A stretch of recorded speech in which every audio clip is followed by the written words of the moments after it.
ఇక్కడ ఏం జరుగుతుంది అంటే ముఖ్యమంత్రి గారు బహిరంగంగా క్షమాపణలు చెప్పాలి.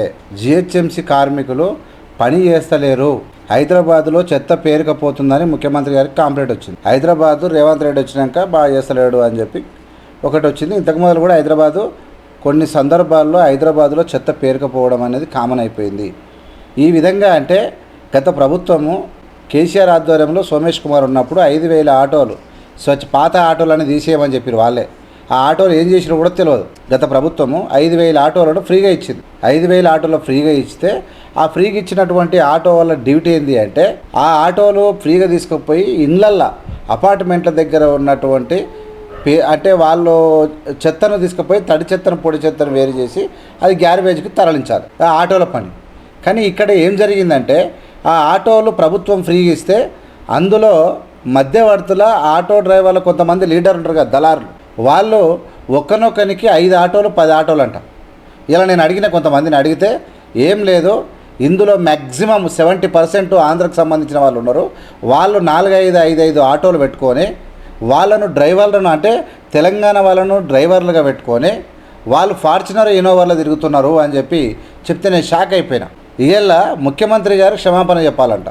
ఎందుకు చెప్పాలంటే కార్మికులు చెత్త ఎత్తమంటున్నారు అన్నాడు, అంతే. ఆయన ఇంకేం అనలే. ఇవాళ నిజమైనటువంటి తెలంగాణలో ఉన్నటువంటి నిజంగా కష్టపడి పనిచేస్తున్నటువంటి కార్మికులకు అందరూ కూడా రాజకీయ నాయకులు ఈ దేశంలో ఉన్న అందరూ కూడా పాదాభివందనాలు చేస్తారు.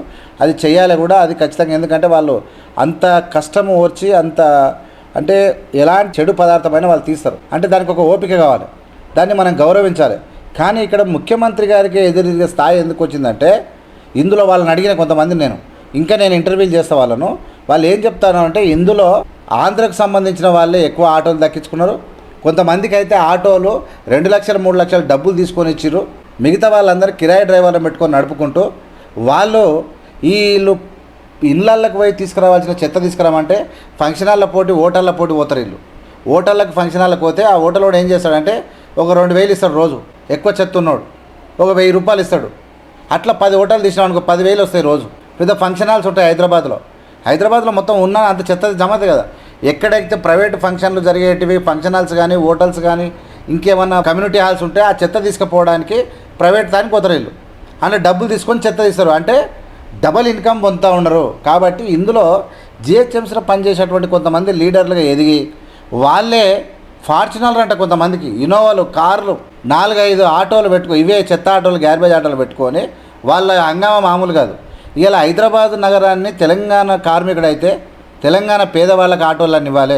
ఎవరెవరైతే ఓవర్ యాక్షన్ చేస్తారో ఎవరెవరికైతే 3-4 ఆటోలు ఉన్నాయో వాళ్ళందరి ఆటోలు మొత్తం తీసేసుకోవాలి ప్రభుత్వం. ఎవడైతే ఓవర్ యాక్షన్ చేసి హంగామా చేసి ప్రభుత్వానికి చెడ్డ పేరు వేస్తారో అమ్రాపాలి గారు ఏం చేసి జిహెచ్ఎంసీ కమిషనరు మా అపార్ట్మెంట్లో చెత్త తీసుకుపోతాడంటే జిహెచ్ఎంసీ కమిషనర్ ఇంటి చుట్టూ కూడా ఆటోలు తిప్పినటువంటి ఘనత. ఎందుకు ఇట్లా చేస్తూ ఉన్నారంటే ఇందులో కొంతమంది తెగ బలిసి అడ్డగోలి 5-6 ఆటోలు పెట్టుకొని కార్మికులేమో నిజమైనటువంటి పని చేసేవాళ్ళు వాళ్ళు బాగానే ఉన్నారు. ఈ డబ్బులకు అలవాటై ఉసుళ్ళకు అలవాటై ఫంక్షనాల పోటీ డబ్బులు కొట్టేస్తారు ఎవరైతే ఉన్నారో వాళ్ళకి అంతులేని సంపద అయిపోయింది. వాళ్ళు ఏం చేస్తారంటే ఈ చిన్న కార్మికులను ముందర పెట్టి ఎనుకుండి డ్రామాలు ఆడిపిస్తారని వీళ్ళు చెప్పారు. ఇది ఎంతవరకు ఏందేందనేది ఖచ్చితంగా మీకు విత్ ప్రూఫ్తో సహా చూపిస్తాను నేను. అమ్రాపాలి ఒక జిహెచ్ఎంసీ కమిషన్కి ఎదురు తిరగడం ఏంది, ముఖ్యమంత్రికి క్షమాపణ చెప్పమనడం ఏంది, ఏం జరుగుతుంది రాష్ట్రంలో అనేది చాలా ఇంపార్టెంట్. నిజంగా తెలంగాణలో ఎవరైతే ఉన్నారో నిజంగా హైదరాబాద్లో ఉండి తెలంగాణలో ఉండి పేదవాళ్ళు కష్టపడే వాళ్ళకి ఆటోలు ఇవ్వాలి. వాళ్ళకి మన తెలంగాణ వాళ్ళకి ఎంత డబ్బులు వచ్చినా పర్వాలేదు. కానీ వీళ్ళు ప్రైవేట్ గా వచ్చేటువంటి ఫంక్షన్ హాల్లో వచ్చేటువంటి గ్యారేజ్కి అలవాటై ఇళ్లలో ఉన్నటువంటి చెత్తను జమ చేస్తూ మురికి కూపాలుగా హైదరాబాద్ నగరాన్ని తయారు చేస్తున్నటువంటి ఎవడైతే దొంగ లీడర్లు ఎవడైతే ఉన్నాడో ఎవడైతే కార్మికులను మోసం చేస్తా ఉన్నాడో అలాంటి దొంగలను పట్టుకోండి. వాళ్ళ దగ్గర డబల్ ఆటోలను మొత్తం గుంజేసేయాలి. ప్రభుత్వానికి ముఖ్యమంత్రి గారికి చేరే వరకు ఈ వీడియోను పంపండి. నేను ఖచ్చితంగా తగు సమాచారం ఇస్తా. ఎందుకు ఇట్లా చేస్తూ ఉన్నారు? వేలు ఒకడొకడు 50,000 దాకా సంపాదిస్తాడంట. ఫంక్షన్ హాల్లో పోటీ ఆడికి పోయి 5,000 ఇస్తేనే చెత్త కొండపోతా, 2,000 ఇస్తేనే చెత్త కొండపోతా. అట్లా పొద్దున్న నుంచి పొద్దున్నాక అదే పనిగా. ఇక నేను ఇళ్ళకి వెళ్ళి చెత్త ఎందుకు తీస్తారు? ఇక్కడ ఈ జరుగుతున్నట్టు ఎవడైతే దూర ప్రాంతాలకు వచ్చి హంగామా చేసి తెలంగాణలో అల్లరి సృష్టిస్తే వాళ్ళ తాట తీయాల్సిన అవసరం ప్రభుత్వానికి ఎంతైనా ఉంది. దీని మీద ఎంక్వైరీ పెట్టాలి. ఎవడైతే ఈ ఒక కార్మికుడు ఉండి ఇన్నోవాల ఈ ఫార్చునర్లో తిరుగుతున్న వాళ్ళ సంగతి కూడా తేల్చాల్సిన అవసరం ఎంతైనా ఉంది. చూస్తూనే ఉండండి ఏవిఎం మీడియా.